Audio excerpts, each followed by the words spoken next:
Hola, soy Carmen Aristegui, somos CNN.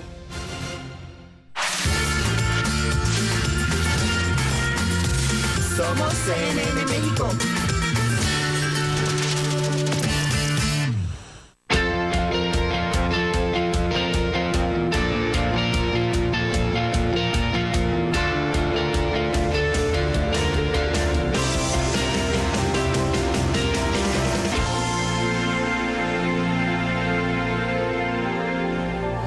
Bienvenidas y bienvenidos, gracias por estar aquí y gracias a nuestros invitados que aceptaron nuestra convocatoria para hablar del maíz.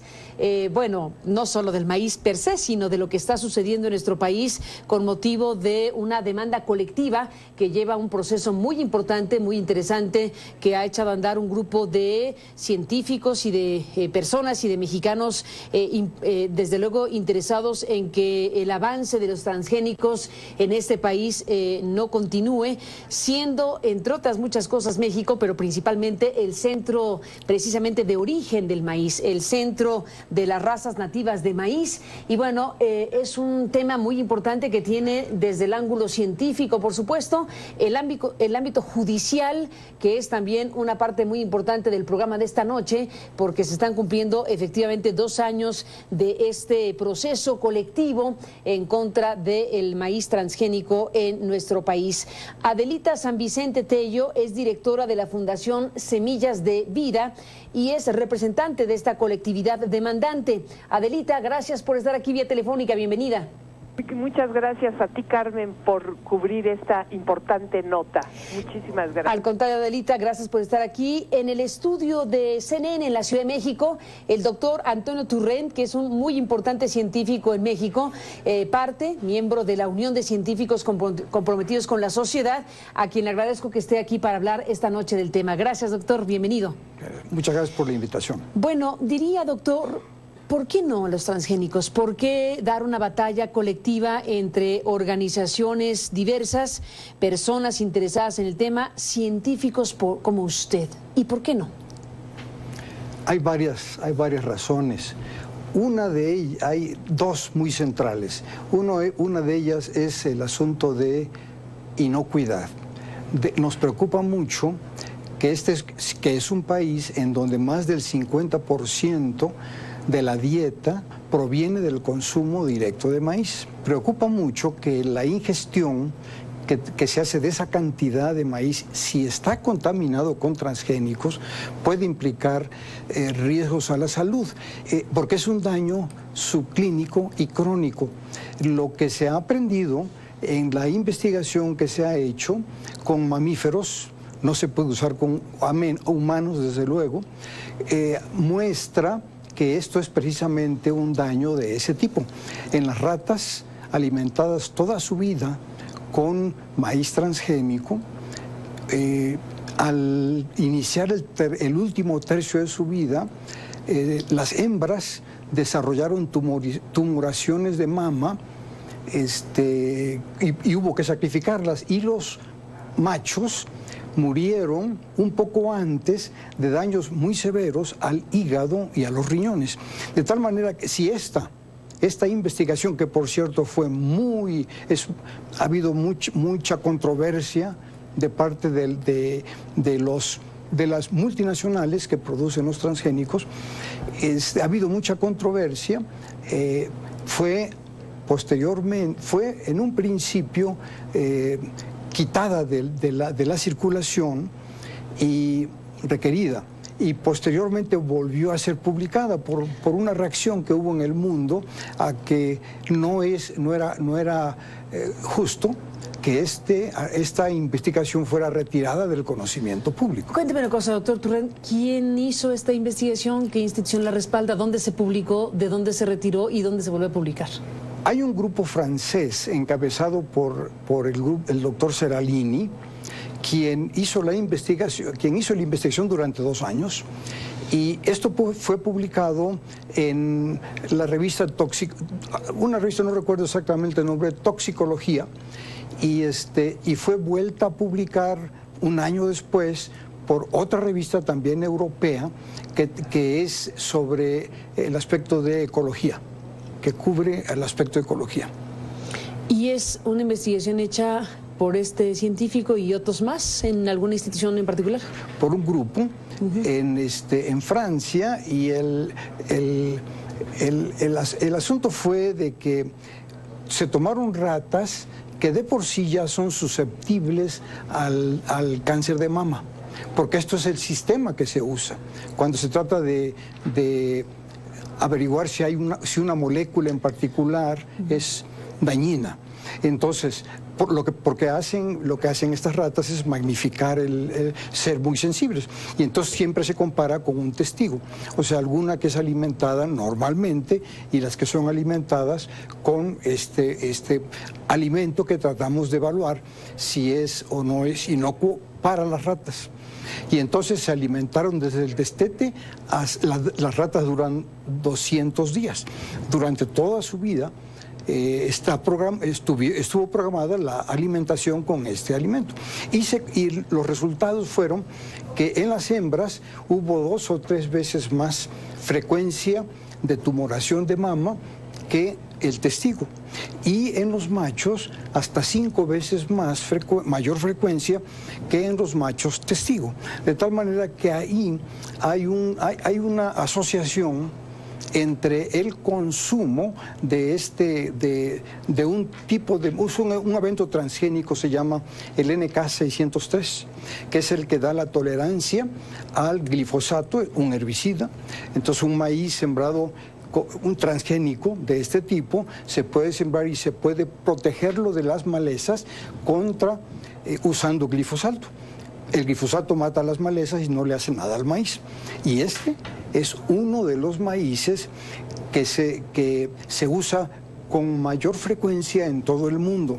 Y en las solicitudes que hay en México para sembrar maíz transgénico es precisamente uno de los eventos transgénicos para el que se pide permiso para sembrar en Sinaloa, por ejemplo, donde es un estado clave, porque ahí se producen en 500,000 hectáreas bajo riego, se producen 5 millones de toneladas que son clave porque salen en una época del año en que el maíz producido el año anterior se siembra en noviembre y se cosecha en abril y mayo. Y entonces en esa época ya terminó el maíz que se cosechó en el ciclo de temporal del año anterior. Entonces es clave ese maíz blanco para la alimentación del país. Entonces sería muy de preocuparnos mucho de que ese maíz blanco que se siembra en la actualidad en Sinaloa fuera sustituido por otro maíz que no va a rendir más que lo que está rindiendo, que ya es del orden de 10 toneladas por hectárea en promedio en 500,000 hectáreas, pero que ahora tiene este riesgo. Doctor Turrent, bueno, pues esta primera parte del programa hablando de experimentos científicos, y el tema aquí, bueno, la inocuidad, sí o no en los transgénicos. Si usted dice, bueno, por lo pronto hay estudios científicos que nos obligan a pensar si son o no inocuos estos productos que se generan a través de la práctica transgénica. Después de la pausa iremos con Adelita San Vicente Tello, porque en México, como hemos dicho, y usted lo ha dicho de la manera más clara posible, estamos frente al país centro de origen, ¿no? El centro de origen del maíz, y por eso el tema del Poder Judicial que hoy tiene frente a sí un tema que involucra a una colectividad que está cumpliendo 2 años de haber promovido recursos judiciales precisamente en contra de la experimentación y de el cultivo transgénico comercial en México. Después de la pausa escuchamos a Adelita San Vicente en este programa.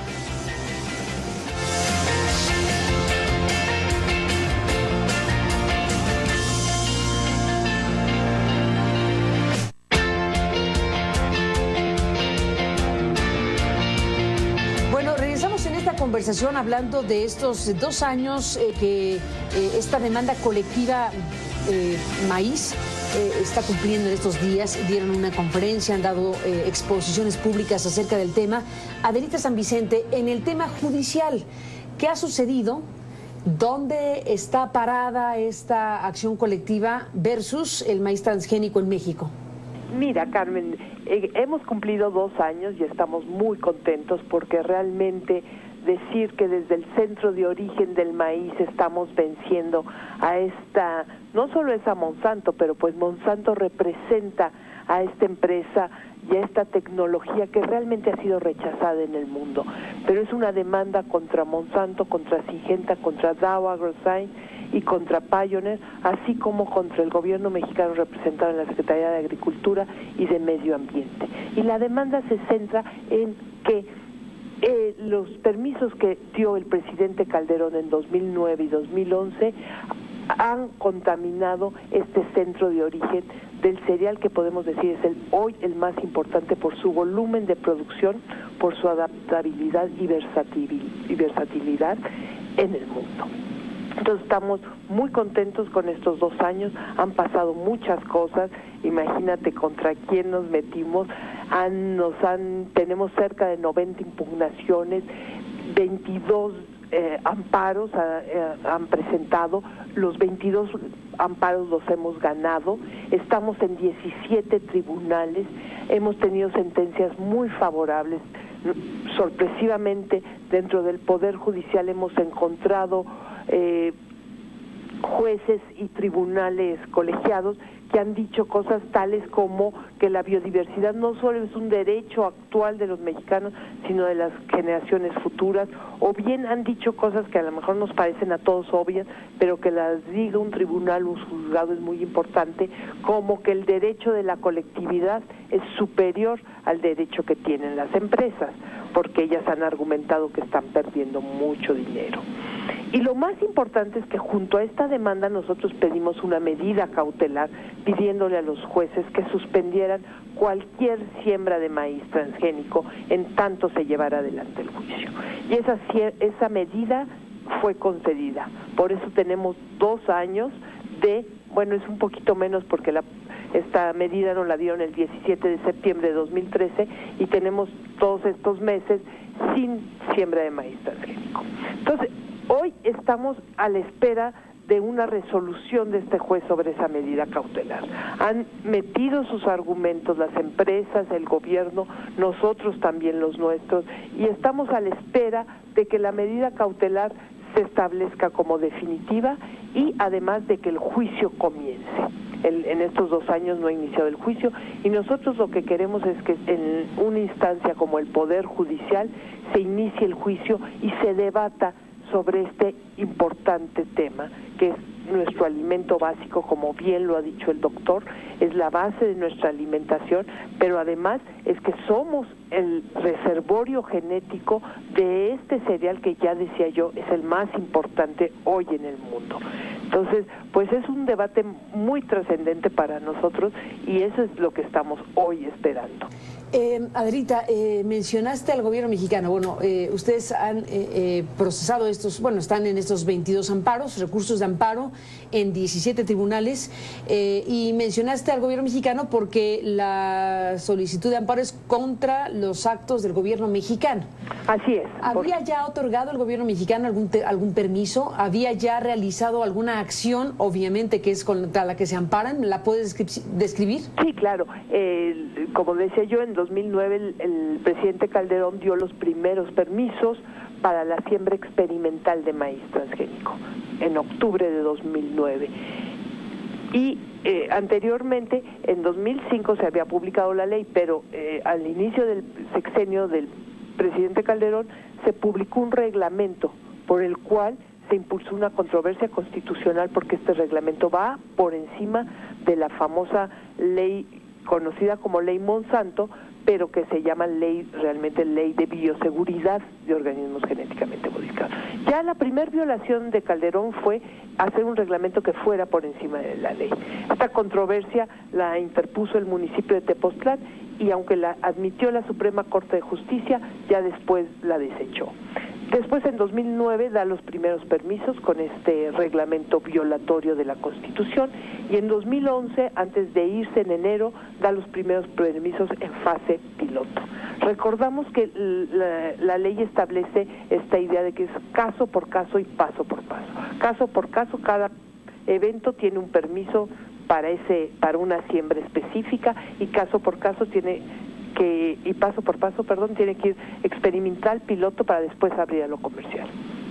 Se fue Calderón y llegando Peña Nieto, las empresas, Monsanto en específico, pide un permiso por 11 millones de hectáreas. Esa es la mitad de la superficie agrícola del país. Después adujeron que se habían equivocado, pero bueno, lo pidieron así y ellos piden grandes permisos para solo sembrar pequeñas superficies. Teníamos esta amenaza encima y con diversos abogados discutimos y finalmente el abogado René Sánchez Galindo estableció esta acción colectiva. Esta acción colectiva que es además un instrumento muy novedoso que apenas en la Constitución lo tenemos desde 2010 y por el cual nos podemos juntar muchos mexicanos para demandar en torno a asuntos ambientales y de consumo. Y entonces nos juntamos, somos 53 personas, pero entre nosotras hay 20 organizaciones campesinas, organizaciones del tamaño de la ANEC, que es una agrupación de medianos productores que agrupa 60,000 productores, o bien la Tosepa Antitatanisque, la cooperativa que agrupa la mayor parte de los municipios de la Sierra de Puebla, 22,000 familias, la ARIC de Tlaxcala, o sea, una gran cantidad de productores que son los que nos animan. Los más afectados por esta tecnología serían los y las campesinas que recrearon el maíz y se lo han regalado al mundo. Y hoy, a través de esta tecnología, unas cuantas empresas se lo quieren apropiar. Adelita San Vicente, doctor Turrent, déjenme hacer una pausa y regresamos en esta conversación en CNN acerca de este proceso de acciones judiciales frente al tema del transgénico en este país, centro y origen del maíz en el mundo. Volvemos después de la pausa.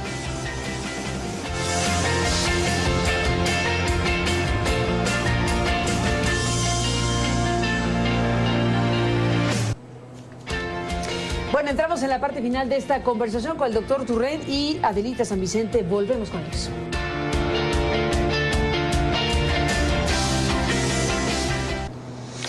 Doctor Turrent, se nos acaba el tiempo y bueno, tantas cosas más que le quisiéramos preguntar sobre el tema del maíz en un país como México. Bueno, en el continente, digamos, pero para México es evidente que esto es fundamental. ¿Qué tipo de afectaciones en la alimentación? Me contaba usted fuera del aire algo que me pareció muy importante respecto a la lactancia, al tipo de alimentación que se da en zonas indígenas muy amplias en este país, con atole de maíz azul y todas estas prácticas. ¿Qué tipo de situaciones están hoy en riesgo con motivo del eventual arribo del maíz transgénico a México, si es que pierden sus amparos? Vamos a suponer, ojalá y nunca ocurra, de que se nos contaminen todos los maíces nativos. Entonces yo le comentaba hace un momento de que es una costumbre cultural de que las madres mexicanas lactantes, no todas desde luego, toman atole de maíz azul porque eso les aumenta la leche. Y también cuando destetan le empiezan a dar al bebé, a su nene, como decimos aquí, también atole de maíz azul. Si ese atole estuviera contaminado y estamos a un paso de estos, eso estaría a un paso de distancia si se permite la siembra en gran escala de maíz transgénico. Entonces, esto es algo que nos preocupa porque el futuro de México, la juventud, pero también los adultos mayores que también dependen en su alimentación de maíz. Si estamos todos consumiendo maíz transgénico, en la actualidad ya lo hacemos parcialmente, pero ya lo hacemos por la importación. Por la importación. No por lo que está detenido es el cultivo en México. El cultivo en México. Por las acciones judiciales que han frenado el cultivo en México de maíz transgénico. Sin embargo, usted dice, hay importación de maíz transgénico y consumimos maíz transgénico. Y se consume un poco maíz transgénico. Sin embargo, el daño, como le explicaba hace un momento, es subclínico y crónico. Uno se puede comer una tortilla de maíz o un atole un par de días o muchos días durante un par de años y no pasa nada, siempre y cuando el resto de su vida ya no lo consuma. Pero si se lo sigue consumiendo, entonces Si de algo nos enseña el modelo de las ratas, esto implicaría que al llegar al segundo tercio de la vida de los hombres, aparecerían estos problemas severos en los riñones y en el hígado, y en las madres también, un poco más tarde, pero vendría ese dueño. Es decir, que lo que tenemos que hacer es salir de la importación, pero tampoco producir maíz transgénico. Y en México tenemos la capacidad para ser autosuficientes sin maíz transgénico. Tenemos reservas de recursos. Ahora, yo le comentaba también hace un momento que algo más que tenemos que ver, además de que en la actualidad importamos 10 millones de toneladas y consumimos 33. Otra cosa que tenemos que ver muy importante es el cambio climático. A menos de una distancia de una generación, estaremos ya en el año 2040 o 2050, y entonces es cuando ya se manifestará plenamente la sequía que hubo en Estados Unidos recientemente, la onda cálida que está azotando Europa en este momento, o la de 2003 también en Europa, que mató miles de personas. Eso se va a volver más y más frecuente. Y entonces el problema está cómo producimos alimentos en esas condiciones. En lo que nos ha enseñado la experiencia con los maíces transgénicos que se cultivan en el mundo es que no están protegidos contra esos eventos. Y hay más de 200 millones de hectáreas de cultivos en los que está el maíz, está el algodón, está la soya, que no están protegidas contra eso. Y si bien, cuando, por ejemplo, en Estados Unidos, en el 2011, que hubo una gran sequía, los maíces transgénicos sufrieron más porque no están protegidos, y a pesar de estar protegidos, que los maíces normales en los Estados Unidos. Entonces, esto nos preocupa, o debería de preocupar al mundo, de que si seguimos por el camino de la transgenización, cuando vengan los enormes retos de temperaturas muy altas, de heladas, etcétera, sequías, de que la humanidad no va a estar protegida para producir sus alimentos. Doctor Turrent, gracias por estar aquí para hablar de esto. Adelita San Vicente, nos vamos. ¿Con qué te despides, Adelita? Pues me despido con la alegría, con la esperanza que tenemos de que juntos podemos hacer mucho y sobre todo cuidar nuestra alimentación. El maíz es nuestro principal alimento, los campesinos nos dan de comer sano y suficiente, y rechazar a los transgénicos es seguir apostando por esa agricultura campesina que puede seguirnos dando de comer de manera sana y suficiente. Pues estaremos muy al pendiente de todo esto, en lo que corresponde particularmente, desde luego, en este proceso judicial o procesos judiciales abiertos que están cumpliendo 2 años y que han dejado varias puertas abiertas muy importantes para el Poder Judicial en México. Estaremos siguiéndolo de cerca con ustedes, si me lo permiten. Adelita, gracias por estar aquí esta noche y hasta la próxima. Gracias a ustedes, hasta pronto. Gracias, doctor Turrent, gracias por estar aquí. Muchas gracias en por este la invitación. programa. Y hasta la próxima, estaremos en contacto, si me lo permite. Y a usted, gracias, que nos permitió acompañarle. Pásela bien, buenas noches.